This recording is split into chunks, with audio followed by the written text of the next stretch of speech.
नमस्कार दोस्तों, मैं हूं लोकेन और क्राइम तक में आपका बहुत बहुत स्वागत है। और आज मेरे साथ कैमरे पर हैं दीपक। और आज की कहानी मुंबई की है, इसी साल की है। और ये तारीख थी 23 फरवरी 2020। मुंबई का दहीसर इलाका, यहाँ पर एक तन्वी कंपाउंड नाम की जगह है, जहाँ पे एक पान की जो छोटी एक गुमटी होती है, उस तरीके की एक शॉप थी।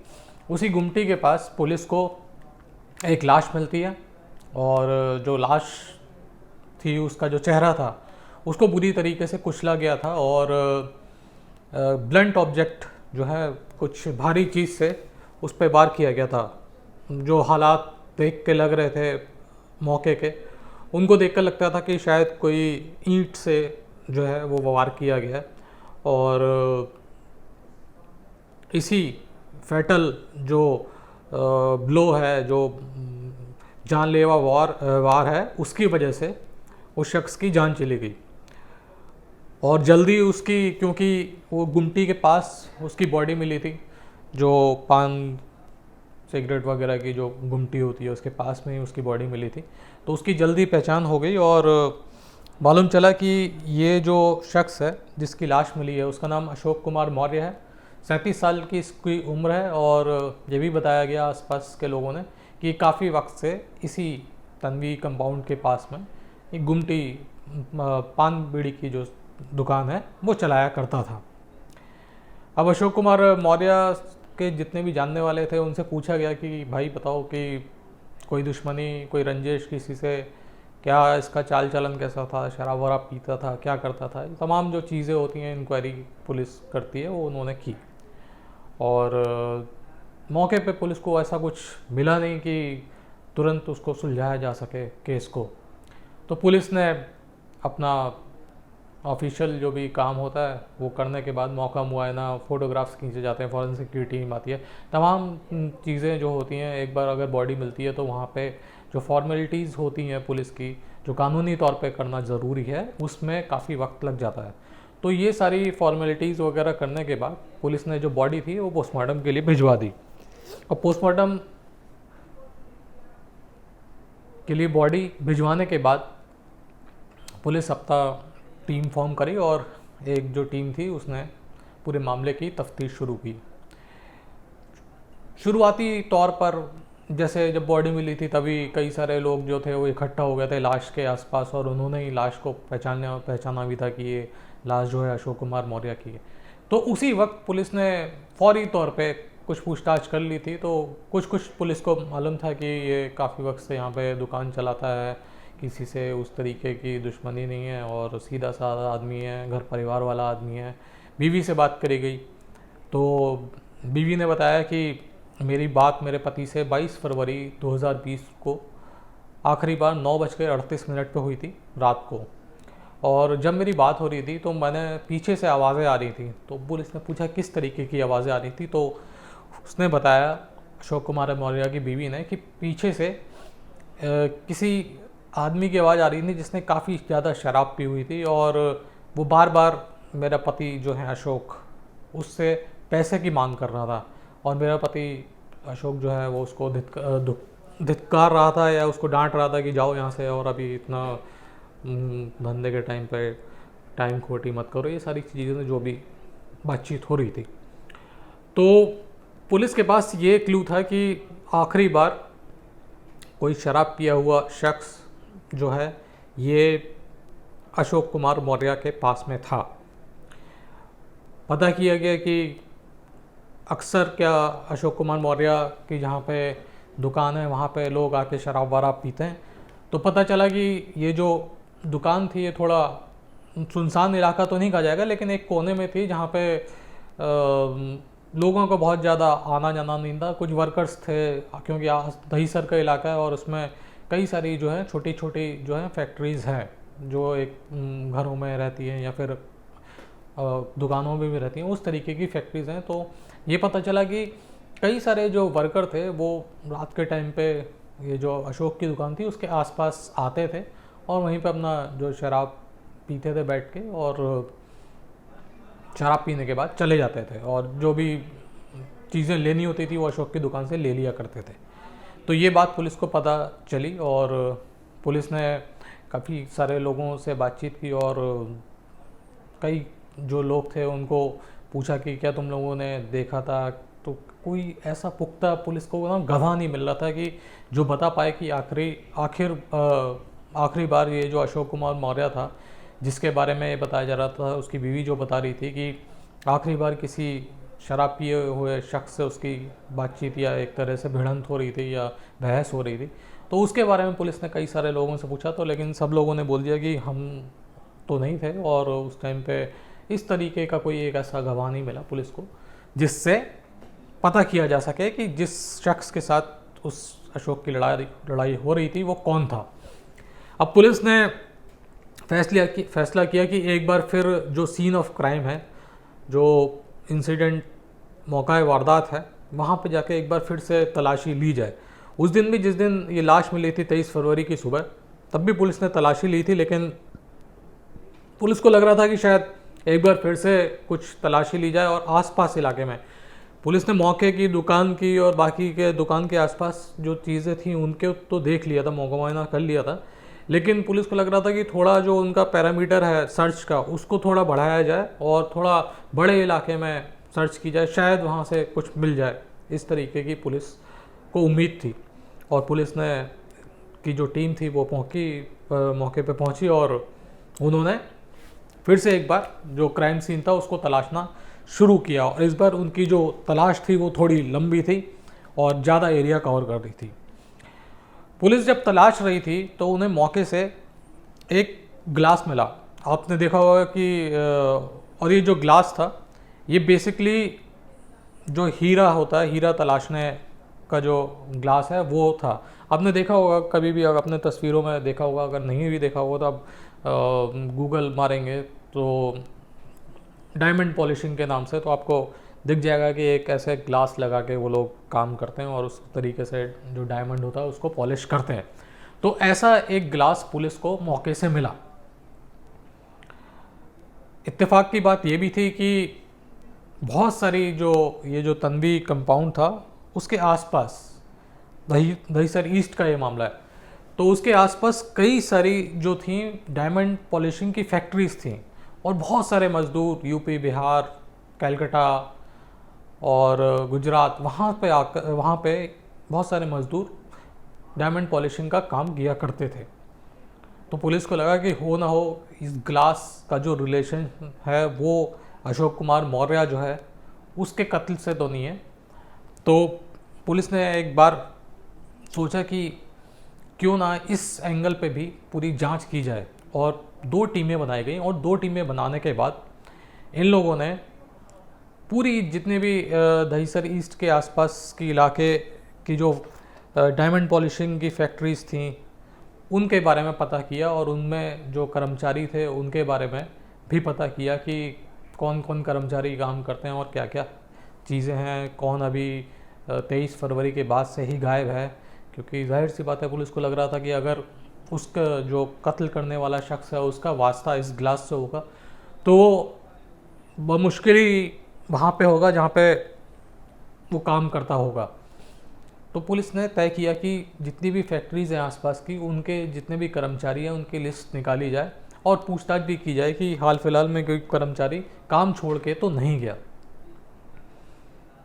पुलिस ने ऐसा ही किया, 2 टीम्स बनी थी, फैक्ट्रीज़ में गए, डोर टू डोर सब लोगों से बातचीत की, लिस्ट निकाली और लिस्ट निकालने के बाद दहीसर की ही एक तन्वी इंडस्ट्रीज़ के नाम से एक फैक्ट्री थी, ये डायमंड पॉलिशिंग का ही काम करती थी। वहाँ के जब वर्कर्स की लिस्ट निकाली गई और वहाँ पे जो भी स्टाफ था उससे पूछताछ की गई तो मालूम चला कि एक जो वर्कर था उनका, जिसका नाम था अरविंद शर्मा, वो गायब था और वो गायब था 23 फरवरी की सुबह। और आखिरी बार जिन स्टाफ ने उसको देखा था, कुछ ऐसे लोग भी थे जिन्होंने आखिरी बार अरविंद शर्मा को देखा था, तो उन्होंने बताया कि उसके चेहरे पे चोट के निशान थे और सुबह तक, यानी जब लाश मिली थी 23 फरवरी की सुबह तक अरविंद शर्मा जो था वो शराब के नशे में धुत था। तो ये पुलिस के पास एक बड़ा सुराग था। पुलिस ने देखा कि अरविंद शर्मा की लोकेशन कहाँ है, तो मालूम चला कि अरविंद शर्मा का जो मोबाइल है वो बंद है। अब फ़ोटोग्राफ भी जो थी वो जो इनका एम्प्लॉयर था उसके पास फ़ोटोग्राफ नहीं थी। तो पुलिस ने जो पास का जो शराब की दुकान थी वहाँ पे उन्होंने सीसीटीवी फुटेज निकाला ताकि कोरिलेट कर सकें कि कैसे क्या हुआ था, क्या शराब खरीदी थी इसने। तो मालूम चला कि ये अरविंद जो शर्मा है इसने वहाँ जो पास की जो शराब की दुकान थी वहाँ से शराब खरीदी थी। और उसके बाद फिर पुलिस ने जो मौका वारदात था उसके आसपास की जो सीसीटीवी फुटेज थी उसको निकालना शुरू किया और उस सीसीटीवी फुटेज से ये इस्टेब्लिश हो गया कि जिस वक्त जो क्राइम हुआ था, क्योंकि 9:38 पे जो अशोक कुमार मौर्य जो मरने वाला है उसकी आखिरी बार अपनी पत्नी से बात हुई थी और करीबन जो पोस्टमार्टम रिपोर्ट में जो टाइमिंग आई थी वो करीबन 11:30-12 बजे की कत्ल की जो थी वो टाइमिंग थी। तो उस हिसाब से पुलिस ने उसको कनेक्ट करके देखा तो जो मौका था उसके आसपास की जो सीसीटीवी फुटेज थी उसमें ये अरविंद शर्मा जो था उसकी तस्वीरें नज़र आई। तो एक तरीके से पुलिस को पूरी तरीके से भरोसा हो गया था कि ये हो ना हो इस पूरे कत्ल के पीछे ये अरविंद शर्मा ही है, क्योंकि अगर इसका हाथ नहीं होता, एक तो ये सीसीटीवी की तस्वीरों में नहीं दिखता उस वक्त की तस्वीरों में जिस वक्त ये कत्ल हुआ था, जो पोस्टमार्टम रिपोर्ट के मुताबिक मौत का वक्त है। दूसरी बात ये, अगर इसने नहीं किया होता तो ये क्यों भागता और इसने मोबाइल क्यों स्विच ऑफ कर लिया होता। अब यही सारी चीज़ें देखते हुए पुलिस ने जो सीसीटीवी फुटेज था उसको वॉच करना शुरू किया और जहाँ जहाँ उसकी एक तरीके से ट्रेल चल रही थी अरविंद शर्मा की, वहाँ वहाँ के की सीसीटीवी फुटेज इन लोगों ने निकाले। और ये जो ट्रेल थी ये रेलवे स्टेशन पर जाके ख़त्म हुई और पुलिस ने वहाँ जो रेलवे स्टेशन का फुटेज था वो जब निकाला गया तो वहाँ पे उन्होंने देखा कि ये यूपी के लिए इसने ट्रेन ली अरविंद शर्मा ने, पुष्पक एक्सप्रेस। ये पुष्पक एक्सप्रेस जो है वो कानपुर के को जाती है और पूछताछ में ये भी पता चल गया था कि अरविंद शर्मा जो है एक कानपुर का ही रहने वाला है। तो जब पुलिस को मालूम चला कि अरविंद शर्मा कानपुर की ओर बढ़ रहा है तो जितने भी उनके काउंटर पार्ट थे यूपी पुलिस या जीआरपी, उनको पुलिस ने इन्फॉर्मेशन दी कि इस तरीके से एक सस्पेक्टेड है, ये पुष्पक एक्सप्रेस जो है उसमें गया है और हमें एक कत्ल के मामले में इससे पूछताछ करनी है। तो तुरंत जितने भी पुलिस वाले थे वो भी उसमें कहा जाना चाहिए कि बिल्कुल हरकत में आ गए और जो पुष्पक एक्सप्रेस थी उसकी जब तलाशी ली गई एक स्टेशन पे, कानपुर पे ही ली गई। कानपुर पे जब तलाशी ली गई उसकी और पुष्पक एक्सप्रेस से ये जो अरविंद शर्मा था ये कानपुर पहुंचा था, तो इसे रेलवे स्टेशन से ही गिरफ्तार कर लिया गया, हिरासत में लिया गया। पहले गिरफ्तारी तो नहीं है, जब तक पूछताछ ना हो तब तक गिरफ्तारी नहीं डलेगी। उसके बाद इसको मुंबई लेके आया गया और मुंबई में फिर इससे एक बार पूछताछ की गई। तो इसने जो कत्ल थी उसमें अपनी शमूलियत जो थी उसका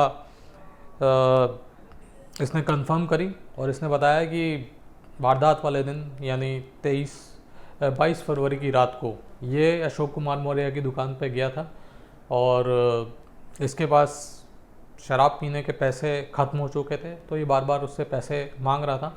और पहले तो बात ऐसी बात में ही चल रही थी, लेकिन फिर वो जो बात थी वो आगे बढ़ गई। दोनों के बीच पहले बहस हुई, फिर गाली गलौज हुई और उसके बाद करीबन 11:30-12 बजे ये अरविंद ने बताया कि मुझे लगा कि शायद इस वक्त सारा कुछ आसपास का इलाका सुनसान है और इस वक्त अगर मैं इसको अशोक कुमार मौर्य के ऊपर हमला कर देता हूँ तो इसके जो गल्ला है, इसका जो भी इसने आज का पैसा कमाया है उससे कुछ लूटपाट कर सकूँगा। लेकिन जब इसने अशोक के ऊपर हमला किया और अशोक ने भी बिल्कुल फाइट बैक किया और दोनों में काफ़ी हाथापाई हुई और इसी हाथापाई के दौरान ये जो अरविंद था इसने पास में ही जो पत्थर रखा हुआ था वो अशोक के सर पे मार दिया और फिर एक बार जब पत्थर उसके सर पे लगा तो वो बेहोश हो गए, अपनी वो सुध-बुध खो बैठा अशोक। और उसके बाद इसने लगातार कई बार पत्थर के अशोक के सिर पर किए जिसकी वजह से उसकी मौत हो गई। जब अशोक की मौत हो गई और इसको एकदम थोड़ा बहुत होश आया तो इसने देखा कि चारों तरफ खून बिखरा हुआ था, इसके भी जो कपड़े थे वो खून में सन चुके थे, तो ये एकदम घबरा गया। तो जिस तरीके से इसने लूटने का प्लान बनाया था कि मैं पैसे छीन के लूट के भाग जाऊंगा, तो वो प्लान जो है वो बिल्कुल फेल हो गया, क्योंकि इसकी खुद की जो घबराहट बहुत ज़्यादा हो गई थी कत्ल के बाद, और इसको लगा था शायद कि इसकी मौत नहीं हुई, और इसी वजह से ये मौके से भाग खड़ा हुआ।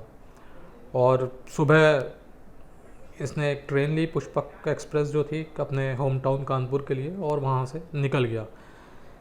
और इस तरीके से लेकिन जब हाथापाई हो रही थी उसी दौरान इसकी जेब में जो डायमंड पॉलिशिंग वाला जो ग्लास था वो गिर गया नीचे से इसकी जेब से, और वही पॉलिशिंग का जो ग्लास था वो इस पूरा जो कत्ल की जो वारदात थी उसको सुलझाने में सबसे अहम कड़ी साबित हुआ। क्योंकि अगर मौके से अगर ये पॉलिशिंग ग्लास नहीं मिलता तो पुलिस इस्टेब्लिश नहीं कर पाती कि ये जो मारने वाला शख्स है उसका वास्ता किस इंडस्ट्री से हो सकता है, क्योंकि उस तरीके से पुलिस को डंप डाटा वगैरह मौके से नहीं मिला था, मोबाइल का जो भी जो लोकेशन वगैरह पुलिस को नहीं मिल पा रही थी। तो सबसे अहम जो कड़ी थी इस पूरे मामले को सुलझाने में वो डायमंड पॉलिशिंग का जो ग्लास था वो साबित हुआ, और इसी की मदद से पुलिस ने इस कत्ल के मामले को सुलझाया। पुलिस ने जो आरोपी है अरविंद शर्मा उसको गिरफ्तार किया है, और फिलहाल अभी ये जेल के अंदर है, अपना जेल में मुकदमा भी चल रहा होगा, और शायद तमाम जो एविडेंस हैं वो पुलिस ने पेश किए होंगे इसके ख़िलाफ़, जिसमें सीसीटीवी की फुटेज है या फिर ट्रेन की जो टिकट है वो भी शामिल होगी, जो मौके से डायमंड पॉलिशिंग वाला जो ग्लास मिला था वो भी उसमें शामिल होगा। तो एक अच्छा केस जो है वो पुलिस इसके ख़िलाफ़ बनाएगी, और उम्मीद ये है कि इसको कोर्ट की तरफ से सख्त सज़ा दी जाएगी। तो आज के लिए इतना ही, फिर आपसे मुलाकात होगी, तब तक के लिए अपना ख्याल रखिएगा। जय हिंद, जय भारत।